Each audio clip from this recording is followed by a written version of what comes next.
Je vous le disais dans les titres, avec le durcissement de la politique migratoire en France, obtenir notre nationalité est devenu un véritable parcours du combattant. Les demandes de naturalisation sont désormais dématérialisées. Résultat, le site de la préfecture sature en permanence, comme en Haute-Garonne. Alors, pour obtenir un rendez-vous, système D et arnaques se multiplient. Un dossier signé Karine Cassuto avec Ayam Kalaf. Bassam est un réfugié syrien. Il vit à Toulouse depuis 6 ans et espère devenir définitivement et officiellement français. Alors chaque jour, depuis 2 ans, il se connecte sur le site de la préfecture, espérant obtenir un rendez-vous de naturalisation. Mais à chaque fois, le même message s'affiche, aucune disponibilité. J'ai entendu qu'il y a des gens qui vendent des rendez-vous à la préfecture. Parfois, ça coûte entre 300 et 500 euros. C'est de la corruption pour moi. Et je suis contre la corruption.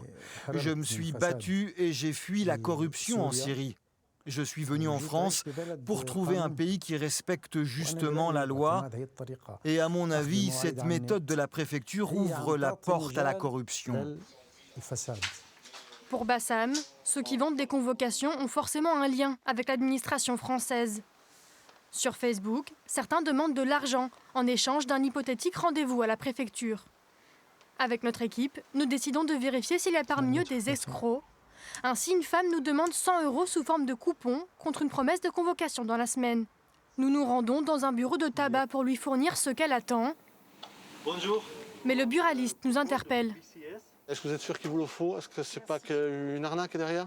Je ne vais pas dire une fois sur deux, mais presque une fois sur deux, c'est une arnaque.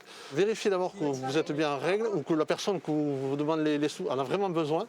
Parce que c'est de l'argent liquide instantané à l'autre bout de la France. Vous donnez le code, ça y est, vous avez perdu l'argent. Nous divulguons à notre internaute le code de ce coupon. Elle encaisse alors notre argent. Quelques jours plus tard, elle nous bloque de ses contacts. Nous ne recevrons jamais la convocation attendue. En parallèle de ces escroqueries, cette entreprise propose des services d'aide destinés aux étrangers. D'accord. Vous voyez le formulaire qui apparaît, qui est de couleur verte, disponible à renseigner. Elle vend entre autres, elle aussi, des prises de rendez-vous de naturalisation. Non, on a du tout comme client. On a des aides-soignants, des infirmiers, des médecins, des enseignants. On a même des pilotes pour vous dire à quel moment vouliez-vous que ces personnes-là aient le temps de rechercher un potentiel rendez-vous sur le site web de la préfecture. C'est juste impossible. Donc, ces personnes-là nous payent. Nous, ils nous mandatent, grosso modo, pour prendre ce rendez-vous-là en leur lieu et place. Pour ce faire, 9 salariés cliquent toute la journée sur le site de la préfecture jusqu'à ce qu'un créneau se libère. Un service facturé 29 €. Pour évaluer la difficulté d'obtenir une convocation par département, la CIMAD lance une plateforme en ligne.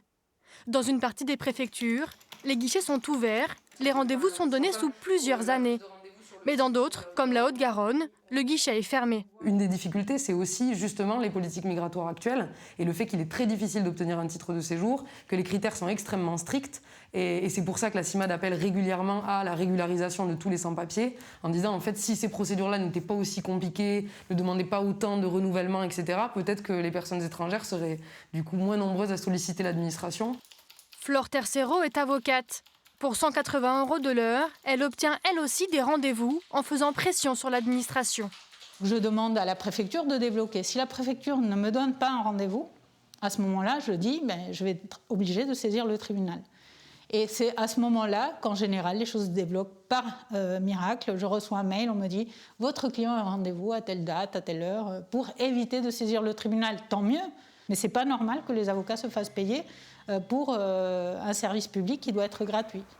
Entreprises privées, internautes, avocats, tous tirent avantage d'un système défaillant. Bien au courant de cette situation, la préfecture assure chercher des solutions. En plus du nombre élevé de demandeurs, 30% des dossiers reçus sont incomplets et donc refusés.